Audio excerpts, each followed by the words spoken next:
पृथ्वी पर शांति थी।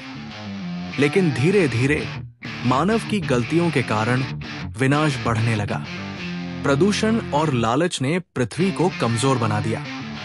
अब पृथ्वी ने अपने रक्षकों को भेजा है जो मानव जाति को दंडित करेंगे। शहर में अराजकता फैल चुकी है, हर जगह विस्फोट हो रहे हैं।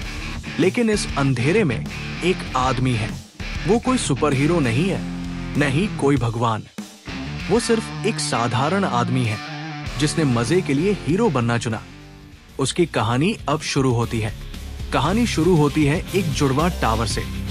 एक यात्री बस में कहीं जा रहा है, अपने फोन पर कुछ सर्च कर रहा है, फिर खाई जाती है। एक आदमी फ्रेम से गुजरता है और अचानक विस्फोट होता है। धुआं चारों ओर फैल जाता है। एक आदमी कहता है, ये क्या हो रहा है? वैक्सीन मैन प्रकट होता है। उसके बड़े टेंटेकल्स होते हैं। वो हवा में कूदता है और एक सोनिक बम एक इमारत पर फेंकता है जो मुख्यालय से पहले ही नष्ट हो रही थी। कर्मचारी कहता है, ये करीब आ रहा है, कौन उपलब्ध है? हमें खबर मिली है कि लाइटनिंग मैक्स और स्माइल मैन रास्ते में है। मुझे खतरे का आकलन चाहिए। जैसा कि आप देख सकते हैं, मेरे पीछे जोरदार धमाके हो रहे हैं। राक्षस द्वारा छोड़ी गई क्षति अभूतपूर्व स्तर पर है। शहर में बड़ा विस्फोट हुआ है। हीरोज एसोसिएशन वर्तमान में खतरे के स्तर का विश्लेषण कर रहा है। हमारा हीरो साइतामा कहता है, लगता है मुझे जाना होगा। न्याय प्रवर्तन। एक लड़की एक उजड़े हुए स्थान पर अकेली रो रही है। मम्मी पापा को बुलाने के लिए चिल्ला रही है। राक्षस उसे खिलौने की तरह कुचलने ही वाला है। लेकिन तभी एक नायक की एंट्री होती है। और ये कौन है? सिर्फ एक आदमी जो मजे के लिए हीरो बना। किस तरह का आधा अधूरा बैक स्टोरी है ये। मैं लगातार प्रदूषण के प्रवाह से बना हूं जिससे तुम इंसानों ने पृथ्वी को भर दिया है। मैं वैक्सीन मैन हूं। पृथ्वी एक जीवित जीव है। तुम इंसान केवल रोग फैलाने वाले जीवाणु हो जो उसकी जीवन शक्ति को खा रहे हो, मनुष्यों और उनकी दुष्ट सभ्यता को समाप्त करने के लिए। पृथ्वी ने मुझे जन्म दिया है। तुम कहते हो ये सब मजे के लिए कर रहे हो। मजे के लिए? तुम्हारी हिम्मत कैसे हुई माँ पृथ्वी के दूध के सामने खड़े होने की? इस मूर्खतापूर्ण कारण के लिए उसका गुस्सा स्तर दर स्तर बढ़ता जा रहा था, उच्चतम सीमा से भी ऊपर। उसकी बड़ी लाल आंखें, पूरे शरीर पर उभरी नसें और बड़े नुकीले दांत उसे राक्षसी रूप दे रहे थे। गुस्से के कारण उसने एक विशाल दैत्य का रूप धारण कर लिया और सैतामा उसके सामने एक छोटे हीरो की तरह दिख रहा था, लेकिन ज्यादा गंभीर नहीं। फिर वो मुक्का मारने के लिए तैयार हुआ। उसने अपनी उंगलियां मोड़ी, मुक्का कसा और प्रहार करने के लिए तैयार हुआ। अगले ही क्षण उसने वैक्सीन मैन को पूरी ताकत से नहीं, लेकिन फिर भी जोरदार तरीके से पटक दिया। लेकिन फिर पर और क्या उम्मीद की जा सकती है? फिर से नहीं, सिर्फ एक पंच में खत्म। धत तेरी की, एक सुपर शक्तिशाली हीरो, या यूं कहें जरूरत से ज्यादा शक्तिशाली, अब बस निराश महसूस कर रहा है। कहानी अतीत में लौटती है जहां वो सिर्फ एक साधारण आदमी था। एक दिन तुम भी उसकी जगह हो सकते हो, या वो तुम्हारी जगह। हम बात कर सकते हैं, लेकिन अभी कहानी पर ध्यान देते हैं। 3 साल पहले एक राक्षस, क्रैबमैन। सब भाग रहे हैं। अरे, तुम भागना नहीं चाहते। लगता है तुम नए नौकरीशुदा आदमी हो, पहले ही काम से थक चुके हो। मैंने बहुत ज्यादा केकड़ा खा लिया था और इस वजह से ये रूप ले लिया। क्रैबलांटे, तुम क्यों नहीं भाग रहे? तुम्हें मरने की इच्छा है? ऐसा कुछ नहीं। मैं कोई बिजनेसमैन नहीं हूं। मैं बेरोजगार हूं। अभी मैं नौकरी ढूंढ रहा हूं। आज एक और इंटरव्यू दिया था और बुरी तरह रिजेक्ट हो गया। अब मुझे किसी भी चीज की परवाह नहीं, तो सिर्फ इसलिए कि कोई क्रैबलांटे आ गया। मैं क्यों भागूं? अगर मैं भागूं नहीं तो क्या होगा? तुम्हारी आंखें मेरी तरह नीरस है। नीरस आंखों वाले को एक और नीरस आंखों वाला जाने देगा। इसके अलावा अभी मैं किसी और का शिकार कर रहा हूं, एक बड़े ठुड्डी वाले बच्चे का। और जब मैं उसे पकड़ लूंगा तो उसकी बाहें फाड़ दूंगा। क्या देख रहे हो? एक बड़ा ठुड्डी वाला बच्चा, अगर वो पकड़ा गया तो मर जाएगा। अरे बच्चे, तुमने एक बड़े केकड़े जैसे राक्षस से पंगा लिया है। वो पार्क में सो रहा था तो मैंने उसके ऊपर मार्कर से निप्पल बना दिए। यकीनन वही है। उसे अंदाजा भी नहीं कि उसने क्या किया। अब क्या करूं? मैं अभी भी मदद कर सकता हूं, लेकिन ये बच्चा बिल्कुल भी प्यारा नहीं है। ये मेरा मामला नहीं है। मुझे बस चलते रहना चाहिए। हाँ, कौन परवाह करता है। पकड़ लिया। मैं ये क्या कर रहा हूं? अरे बच्चे, वो तुम्हारे पीछे है। भागो, मेरी चिंता मत करो, बस भाग जाओ। मगर मेरी फुटबॉल, तुम्हारी बॉल। अरे क्या इरादा है? मत बताओ कि तुम इस बदबूदार बच्चे को बचाने जा रहे हो। सोचो, मैं पहले ही बहुत से लोगों को मार चुका हूं। जो कोई भी मेरे रूप का मजाक बनाता है उसे इसकी कीमत चुकानी पड़ती है। कोई अपवाद नहीं। वैसे उस बच्चे ने मेरे शरीर पर निप्पल बना दिए, एक परमानेंट मार्कर से। देखो इन पंजों को। मैं तौलिया भी इस्तेमाल नहीं कर सकता इसे मिटाने के लिए। रास्ते में आए तो मैं सुनिश्चित करूंगा कि तुम कभी नौकरी की तलाश भी न कर सको। अभी अभी मेरे दिमाग में आया, तुम बिल्कुल उस विलेन जैसे दिखते हो जो मैंने एक एनिमे में देखा था। मर जाओ। रुको वहीं। इस युग में जहां जन दर घट रही है, मैं तुम्हें एक बच्चे को मारने नहीं दे सकता। तुम जानते हो, जब मैं छोटा था तो मैं हीरो बनना चाहता था। कोई बिजनेसमैन नहीं, बल्कि एक हीरो जो तुम जैसे सड़े हुए विलेन को उड़ा सके। एक मुक्के में भाड़ में गई नौकरी की तलाश। आओ देखता हूं कौन सा हीरो। तुम बहुत कमजोर हो, तुम मेरे खिलाफ टिक ही नहीं सकते। तुम्हारी जिंदगी अब खत्म। जैसे ही उसने धमकी दी, उसने पूरा आत्मविश्वास इकट्ठा किया और केकड़ा आदमी पर कूद पड़ा। लेकिन क्रैबमैन ने उसको हल्के में नहीं लिया और उस पर एक जोर का वार किया जो इतना तेज था कि वो सीधा कचरे के ढेर में जा गिरा। धुआं हर जगह फैल गया। बच्चा डर के मारे एकदम सदमे में था, इतना कि भागना तक भूल गया। पर क्रैबमैन का कोई इरादा नहीं था उसे जिंदा छोड़ने का। वो अपने पंजों से उसे कुचलने ही वाला था। उसने अपना दाया हाथ उठाया, वार करने के लिए तैयार, ताकि उस डरेस में बच्चे को हमेशा के लिए खत्म कर सके। लेकिन तभी बिना किसी चेतावनी के वो क्रैबमैन का मुकाबला करने के लिए तैयार हो गया। और हां, उसका असली नाम ऑफिशियली कभी बताया ही नहीं गया। बस एक नाम मिला, कैप बैल्डी। पर एक नॉन ट्रोलिंग इंसान होकर उसे ऐसे बुलाना ये तो अच्छी बात नहीं है। फिर उसने अपनी टाई खोली और क्रैबमैन का सामना करने के लिए कमर कस ली। लेकिन इससे पहले कि वो कुछ करता, क्रैबमैन ने अचानक अपने पंजों से जोरदार हमला किया और बेरहमी से उसके चेहरे पर वार कर दिया। उसने उसे बेरहमी से घूंसा मारा, जिससे वो एक पल के लिए हवा में उछला और फिर जोर से जमीन पर गिरा।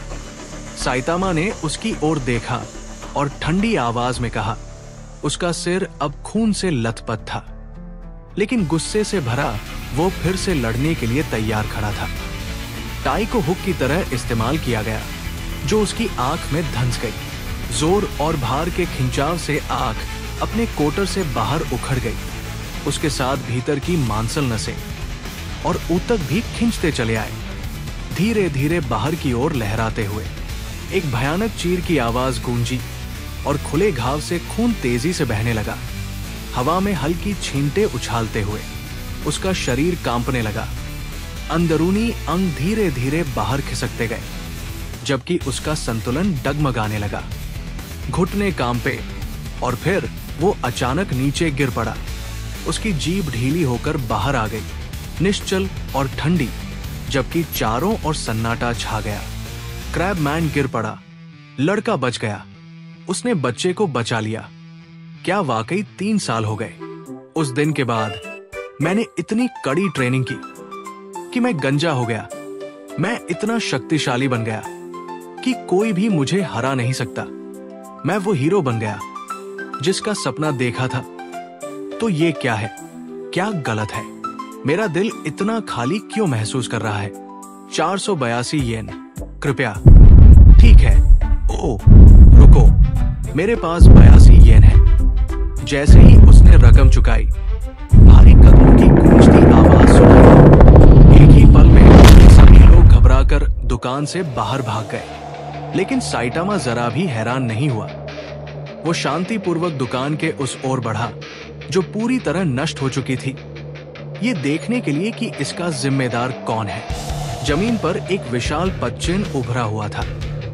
उसने ऊपर देखा तो एक विशाल नग्न आदमी सामान्य इंसानों की तरह चलते हुए दिखाई दिया और उसके कंधे पर एक वैज्ञानिक खड़ा था। फिर वैज्ञानिक ने बोलना शुरू किया। उसकी आवाज अफरातफरी के बीच गूंज उठी। अविश्वसनीय, ये अविश्वसनीय है छोटे भाई। मैंने कभी नहीं सोचा था कि ये इतनी अच्छी तरह से काम करेगा। हाँ, ये मेरी कल्पना से कहीं अधिक है बड़े भाई। मेरा लक्ष्य दुनिया का सबसे मजबूत आदमी बनना था। सबसे मजबूत आदमी, ये मेरा सपना था। अंततः परम स्टेरॉयड बाइसेप्स किंग पूरा हो गया। छोटे भाई, इसे पी लो और तुम्हें वो शक्ति प्राप्त होगी जिसकी तुम तलाश कर रहे थे। क्या इसे पीना होगा? हाँ, मैंने इसे पीने में आसान बनाने के लिए स्ट्रॉबेरी फ्लेवर डाला है। भाई, हाँ, ये सही रहेगा।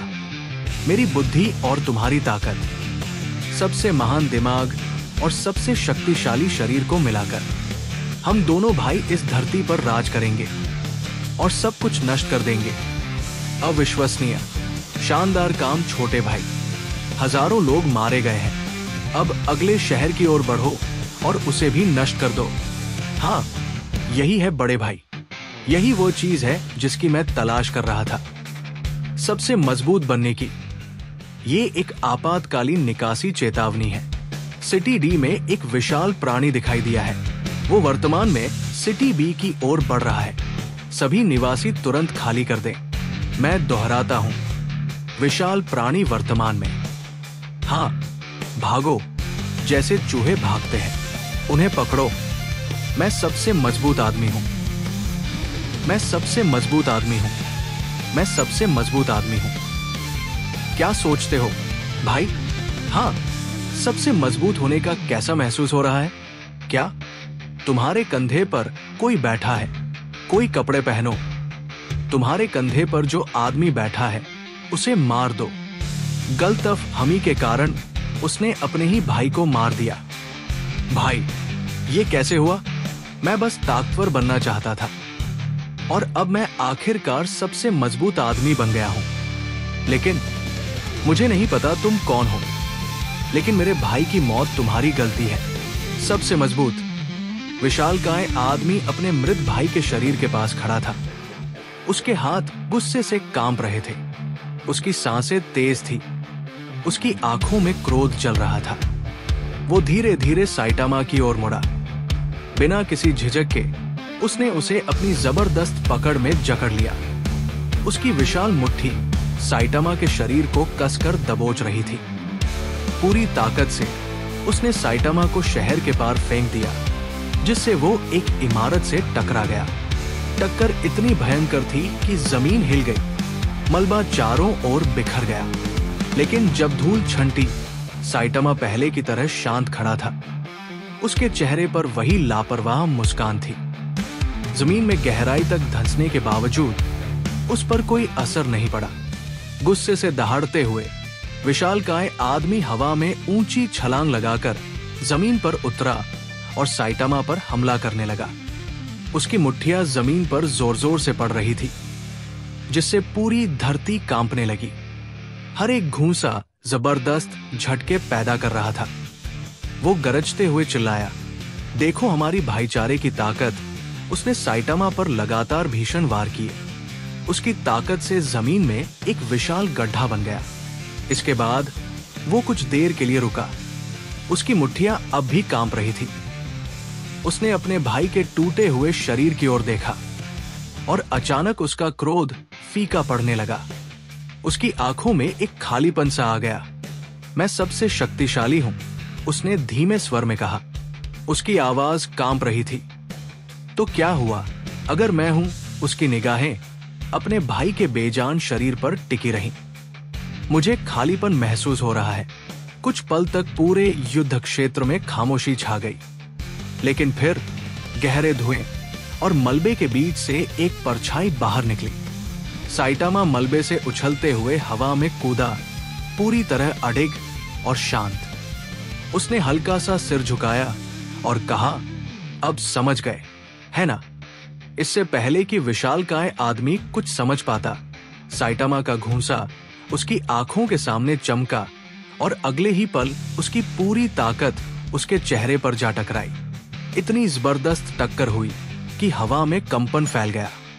विशाल शरीर झटके से मुड़ गया। उसकी आंखों से जीवन की रोशनी चली गई। उसका विशाल शरीर आकाश में उछलता हुआ शहर बी में जा गिरा। जमीन हिल उठी और फिर खामोशी छा गई। सब कुछ एक ही घूंसे में खत्म हो चुका था। अत्यधिक ताकत, काफी उबाऊ होती है। सिटी भी नष्ट हो गई। ऐसा कोई संकेत नहीं है कि दुनिया की बुराइयां खत्म हो रही है। ये तब भी नहीं बदला जब मैं हीरो बना।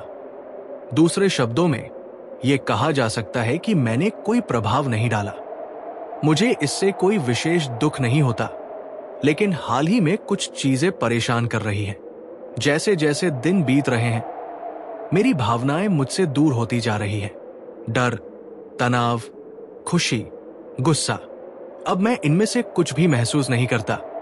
ताकत के बदले शायद मैंने कुछ ऐसा खो दिया है जो इंसान होने के लिए आवश्यक था। व्रूम व्रूम, अगर तुमने मुझे देख लिया तो छुपने का कोई मतलब नहीं। मैं सुपर कस्टम यो 649 ZMK 2 हूं। मुझे कस्टम कार बनाने में खुशी मिलती थी, इसीलिए मैंने खुद को सजाया। डर, घबराहट, गुस्सा, मैं कस्टम कार से प्यार करने वाला राक्षस हूं।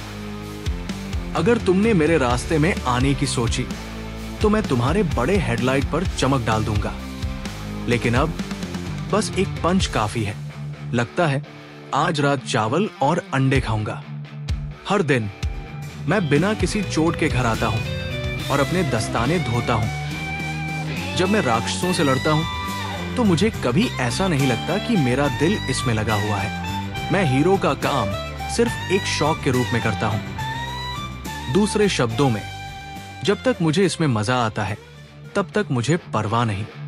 फिर साइतामा पर हमला किया जाता है और उसे पूरी ताकत से घर के बाहर फेंक दिया जाता है और घर नष्ट हो जाता है। वो चिल्लाता है, मेरा घर। तभी उस पर पीछे से हमला हुआ।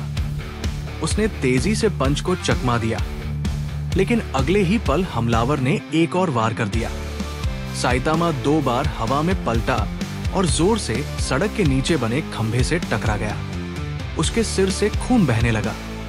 हमलावर आगे बढ़ा, उसकी ओर देखते हुए खड़ा हो गया।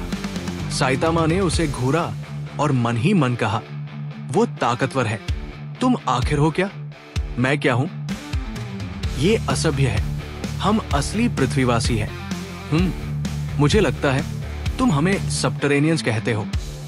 हम अधिक जनसंख्या से पीड़ित हैं, इसलिए अब हमें ऊपर की दुनिया पर कब्जा करना होगा। मुझे पता है कि सतह पर भी बहुत से लोग हैं, लेकिन इस समय तुम हमारे रास्ते में हो, इसीलिए हमने तुम सभी को मिटाने का फैसला किया है। हमारे आक्रमण के बाद से 70% सतह के निवासी मारे जा चुके हैं। ये अस्तित्व की लड़ाई है। मुझे उम्मीद है कि तुम इसे समझ सकते हो। हालांकि ये अप्रत्याशित है। हमने अब तक कोई ऐसा सतह निवासी नहीं देखा था जिसे हमारी मार से मौत न हो। मुझे भी ऐसा ही लग रहा है। कई वर्षों बाद मुझे इतने योग्य प्रतिद्वंद्वी मिले हैं। सबटरेनियंस, हम पृथ्वीवासी हैं। सबटरानियन ने एक पल भी गवाए बिना हमला किया। बिजली की तेजी से उसने साइतामा पर जोरदार मुक्का चलाया, लेकिन उसके वार के लगने से पहले ही साइतामा की मुट्ठी उसके पेट में धंस चुकी थी।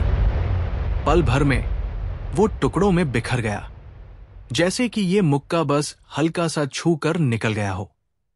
बाकी सभी जमे खड़े रह गए। उनकी आंखें अविश्वास से चौड़ी हो गई। लेकिन कैसे? बिना सोचे अर्थलिंग्स सैतामा पर हमला करने दौड़ पड़े। उनके घूंसे हवा में लहराने लगे। तू हरामी है, मर जा। सैतामा ने आसानी से उनके हमलों को चकमा दे दिया। वो हवा में कलाबाजी करते हुए दूसरी सड़क पर उतरा, लेकिन अर्थलिंग्स उसका पीछा करते रहे, उसे घेरने की कोशिश करने लगे। तीनों ने एक साथ हमला किया, लेकिन सैतामा को पल भर भी नहीं लगा।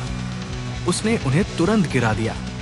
एक जबरदस्त पंच सीधा एक अर्थलिंग के पेट में जा लगा, जिससे वो हवा में उछलकर पुल के खंभे से जा टकराया। जोरदार धमाके के साथ विनाश फैल गया। एक ओर से अनगिनत अर्थलिंग्स का झुंड सैतामा की ओर दौड़ा। वो एक एक करके सभी को गिराने लगा। उनकी पूरी सेना को अकेले ही तबाह कर दिया। तभी एक विशालकाय अर्थलिंग सामने आया। सैतामा ने बिना किसी भाव के एक मुक्का मारा।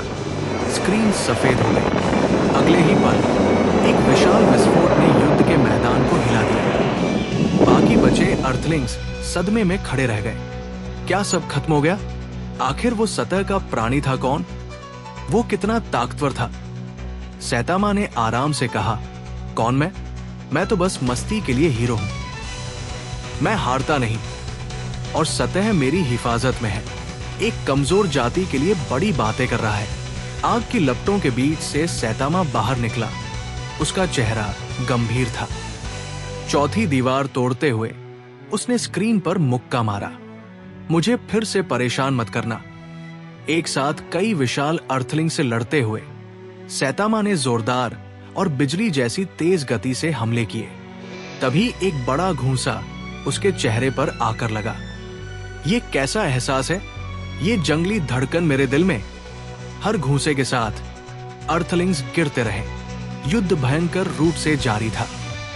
ये उत्तेजना, ये तनाव। स्क्रीन चमक उठी। आसमान से बारिश होने लगी। युद्ध की गर्मी से माहौल ही बदल गया था। अब ढेर सारे गिरे हुए दुश्मनों के ऊपर खड़ा सैतामा आसमान की ओर देख रहा था, भारी सांसें लेते हुए। मुझे फिर से याद आ रहा है, यही है वो। तभी बारिश के बीच एक गहरी आवाज गूंजी। तो एक विशाल आकृति सामने आई। लगता है तुमने मेरे बच्चों की अच्छी देखभाल की है। भूमिगत राजा आ चुका था। सैतामा ने मुट्ठी कस ली। उसकी आंखों में रोमांच चल उठा। यही है। भूमिगत राजा मुस्कुराया। मैं भूमिगत राजा तुम्हें हराने आया हूं। सैतामा मुस्कुराया। यही वो एहसास है जिसकी मुझे तलाश थी। घड़ी में समय दिखा 7:00। एक ही मुक्के से घड़ी जमीन में दफन हो गई। अब उसका कोई अस्तित्व नहीं था। शांति। सैतामा जागा और बालकनी से देखा। सतह हमारी है। सतह के प्राणियों, तुम्हें मरना होगा। मैं हूं भूमिगत राजा। सतह के रहने वालों, तैयार हो जाओ।